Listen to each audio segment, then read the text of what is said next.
Welcome to the French Drainman channel. I'm your host, Robert Sherwood. We have a really good system to show you.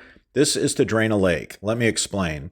We have two systems that we join together at this Y. This is a big 6-inch Y. It has a 4-inch to 6-inch reducer where it meets the Y for two different systems. The one that's on the bottom is a perforated drain pipe, and that's for the French drain, and the solid pipe up top is for the inlets for the surface water. We have a massive system. This yard fills full of water. All the neighboring yards fill full of water. And this one system is going to drain everybody's yards. We're going to grab up all that surface water with these 9x9 inlet basins on a solid pipe.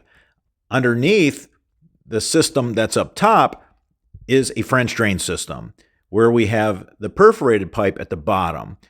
This is a massive surface water system up top. 9x9 inline catch basins, many, taking in all this flood water that floods these yards. All the standing water, the lake that normally forms back here will never, ever form because as the water's rising, the surface water is going to be collected in these 9x9 catch basins on a solid pipe that tie into a 6-inch culvert pipe. We have a Y, a 6-inch Y, and we have the top system going into the Y of the 6-inch culvert pipe, and we have the French drain at the bottom also tied into that Y of that 6-inch culvert pipe that runs to the front of the house. We do have a lift station in the front, and we'll show you that. We'll show you how we put it together. We'll show you all the details. You can see the perforated pipe at the bottom. We have two high-octane Royal Blue 8-slot. 8 slots means that there's 8 inlets per valley, more inlet than any other yard drain pipe in the world.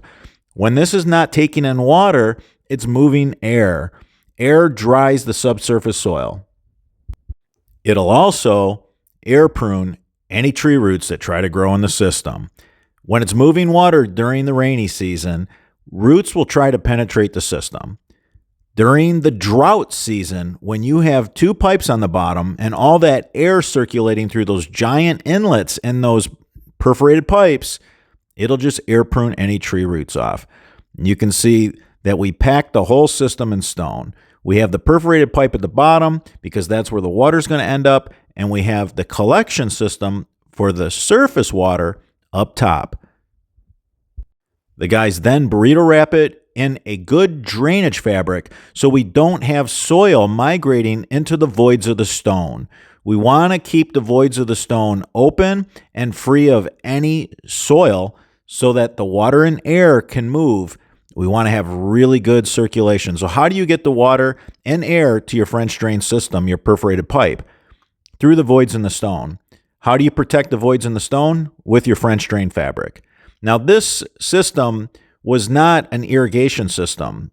In this backyard, we did not have a yard that had an irrigation system. Unfortunately, there was no sprinklers. So we had to make sure that we put dirt back on top of the drainage fabric so you can grow grass on it. If you don't have a sprinkler system, you're going to need to do this.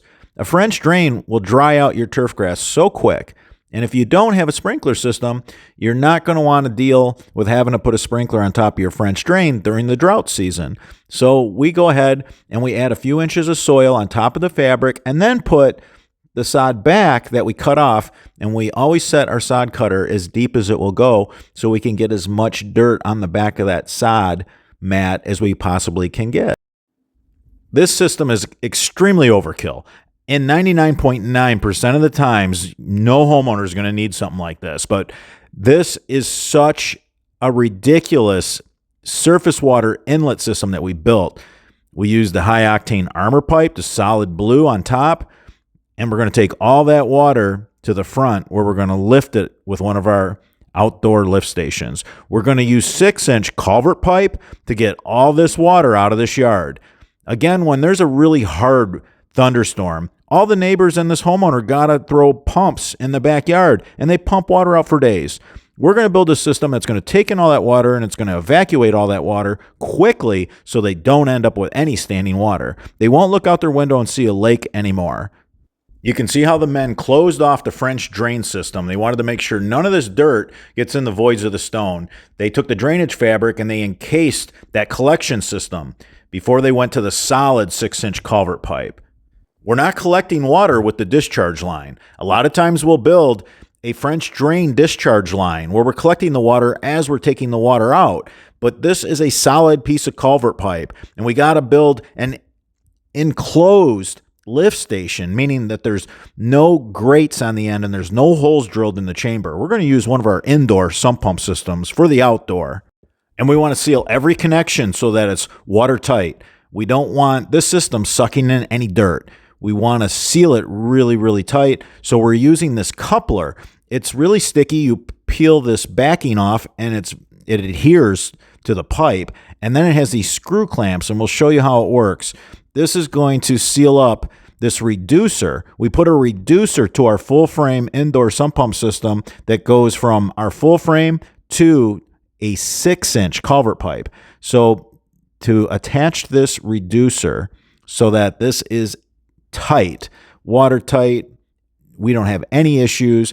I'm not going to have to worry about this pump pulling in any dirt, sucking in any dirt. You can just see how amazing this coupler really is. It's got these giant screw clamps that you tighten down, super sticky backing, and then you go ahead and you peel the backing off again and stick this flap over those screw clamps. Done. That's going to last forever. Stainless steel screw clamps, that's going to last forever. Beautiful connection. The guys did a really nice job. They're putting in the last piece of culvert pipe. They're measuring twice and cutting once. We're going to go ahead and we're going to attach the 6-inch culvert pipe to our outdoor sump pump lift station.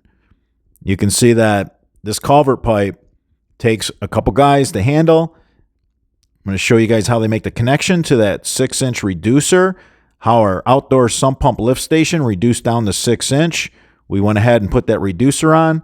We're going to have this bell end of this culvert pipe, and we're going to attach it to that reducer. You can see how nice that goes together. And then we're going to use our super sticky tile tape to make sure that we have a really good watertight, dirt tight, however you want to view it, however you want to think about it. We don't want to take in any dirt and screw up the pump. We want to make sure that this solid system doesn't have any areas where it's pulling in dirt. We're not trying to collect water at the lift station. So we reduced it down to the 6-inch culvert pipe.